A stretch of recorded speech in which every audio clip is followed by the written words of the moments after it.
Part 3 ng Lecture 4 na Time Value of Money para sa course na Engineering Economics.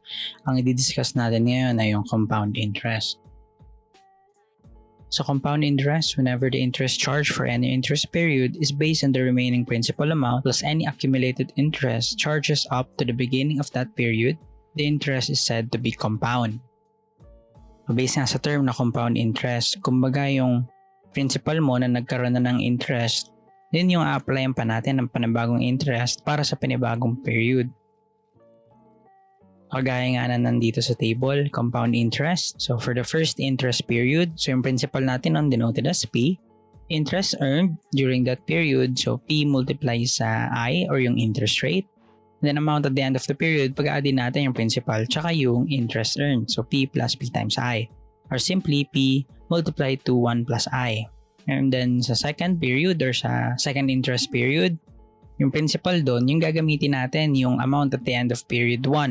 So P multiplies sa 1 plus I and then interest earned during the period. So multiply ulit natin kung ano yung principal doon sa beginning ng period 2. Therefore, P multiplies sa 1 plus I multiply doon sa I na interest rate. So therefore, amount at the end of the second period, yung principal at the beginning of the period na P times 1 plus I plus yung interest na P times 1 plus I multiply sa interest rate. Therefore, equal yun sa P multiplies 1 plus I multiply sa 1 plus I.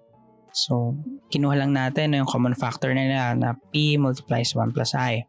So, therefore, yung amount at the end of period 2 is equal to P multiplies 1 plus I squared. Yung principal at the beginning of the period 3 is equal to P multiplies 1 plus I squared. Interest earned during the period is P multiplies 1 plus I squared multiplied by I.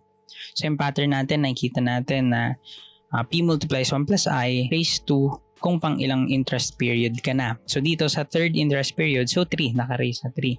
So therefore, in general formula natin para dun sa future work, yung amount at the end of period is equal to P multiplies sa 1 plus I raised to N.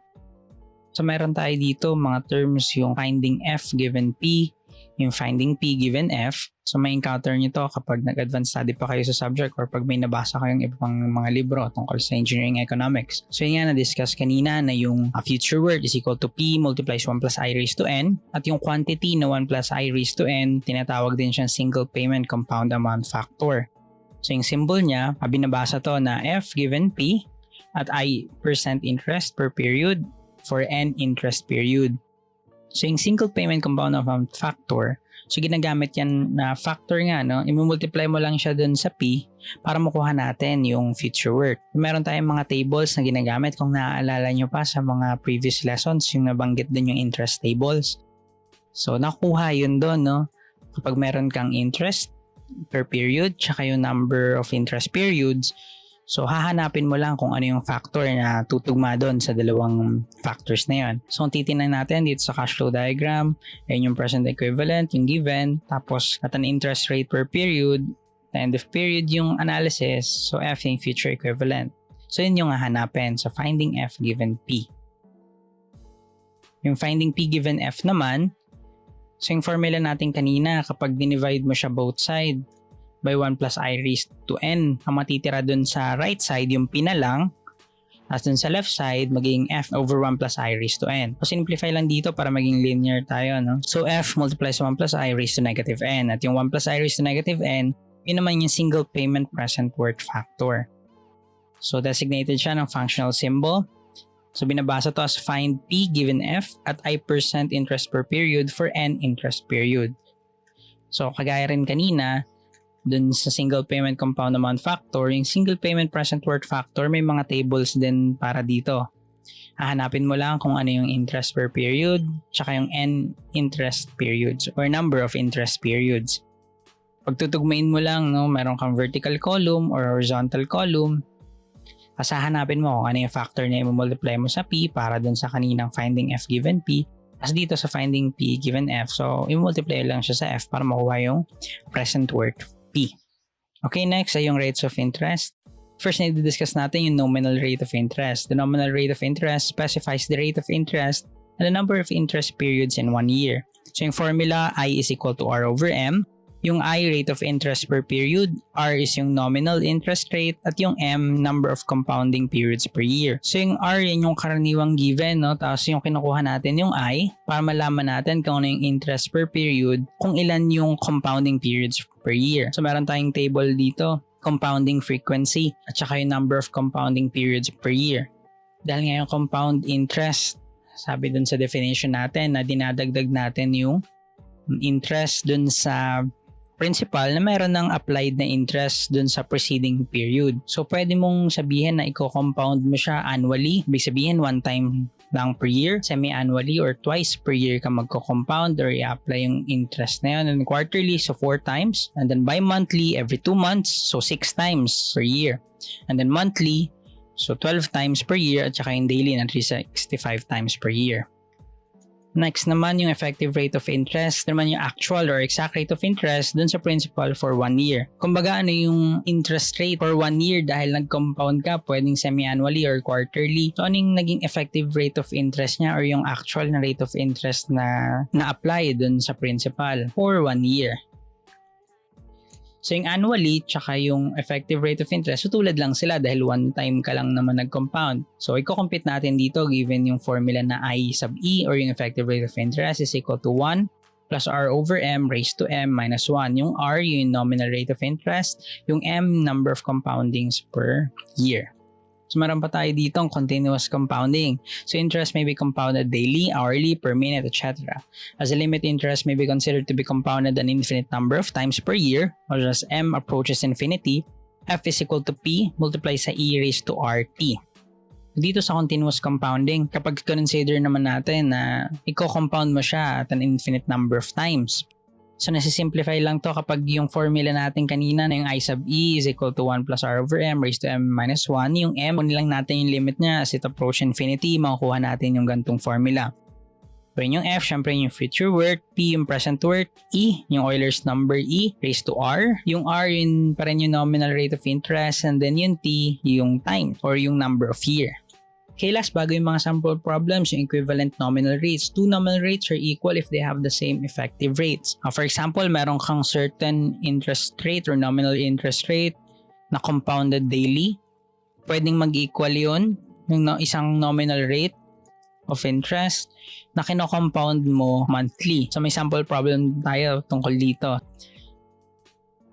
So first sample problem, a credit card company charges an interest rate of 1.375% per month on the unpaid balance of all accounts. The annual interest rate they claim is 12 times 1.375%, which is equal to 16.5%. What is the effective rate of interest per year being charged by the company? So required natin dito yung effective rate of interest I sub E. So analyze muna natin yung problem. So, credit card company charges an interest rate of 1.375% per month. So, yun yung interest natin per period. So, dahil per month nga. So, ibig sabihin, compounded monthly dahil nakalagay din dito. Ina-apply yun sa unpaid balance of all accounts. So, yung balance mo, ibig sabihin yun yung principal, kasi multiply mo pa siya ng interest rate. So, magdadagdag ka ng interest dun sa previous balance. So, kasama yun sa unpaid balance of all accounts. The annual interest rate they claim is 12 times 1.375%, so 16.5%. So ito naman yung nominal rate of interest. Kung naaalala nyo yung formula na I is equal to R over M, yung I natin 1.375, yung R is equal to 16.5, and then yung M number of compoundings per year, so yun yung 12. So multiply both sides, so 12 times 1.375%, which is equal to 16.5% lang.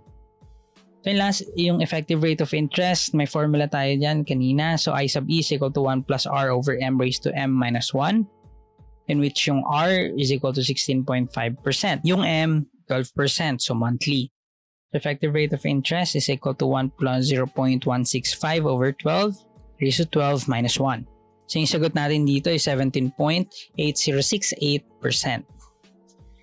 So, sa mga problem natin, kapag ang kinukuha interest rate or value other than money, yung final answer natin, 4 decimal places sana yung i-represent nyo. No? Kapag naman money, 2 decimal places lang. Tapos mag-round off lang tayo dun sa final answer. Pero yung mga computations in between, so i-store na lang natin yung values. Okay, next sample problem. So compare the accumulated amounts after 5 years of 1,000 pesos invested at the rate of 10% per year, compounded annually, semi-annually, quarterly, monthly, daily, and continuously. So check natin dito or i-compare natin ano yung effect niya kapag nag-compound ka annually, semi-annually, quarterly, monthly, daily, tsaka continuously. So yung annually, yung M niya is equal to 1. Semi-annually, number of compoundings per year is 2. Quarterly, 4. Monthly, 12. Daily, 365. At yung continuously approaches infinity. So F is equal to P multiplies sa 1 plus R over M raised to M times N. So ito rin yung formula natin, no? Yung R yung nominal rate of interest na 10%. Yung M, so depende kung ilang compoundings per year. At yung N, yun yung number of years. Yung power natin na M times N, kung makikita natin, yun yung total number of periods. Dahil yung R over M, yun yung interest per period. Kung i-simplify pa natin tong equation na to, F is equal to P multiply sa 1 plus I raised to total number of periods. So, kagaya rin siya dun sa derivation kanina. So, ngayon nga lang, para mas madali nating may represent, kinukuha natin yung nominal rates of interest tapos yung number of compoundings per year denoted as R and M respectively. Tapos yung N, dahil nasanay tayo na yun yung number of years. So, N na lang din. So first, so 1,000 multiply sa 1 plus 0.1 dahil 10% yung R over 1 raised to 1 multiply sa 5. So yung annually and then sa semi-annually kapag 2 naman yung M and then quarterly kapag 4 yung monthly so 12 yung M yung daily yung M natin doon is 365 and then continuously pwede nyo itry kung infinity kung kaya ng calcu o kaya naman gamitin natin yung F is equal to P multiply sa E raised to R times T. Yung T doon tsaka N used interchangeably dito na yung N at tsaka yung T pwedeng number of years. So para doon sa una na annually so 1,610.51 semi-annually 1,628.89 quarterly 1,638.62, monthly 1,645.31, daily 1,648.61, at yung continuously 1,648.72. So makikita natin, so syempre kung nag-accumulate ka ng mas maraming times per year, so mas malaki yung ma-accumulate niya all throughout those 5 years. So dun muna tayo. So i-continue natin itong pag-solve ng problem natin sa next part.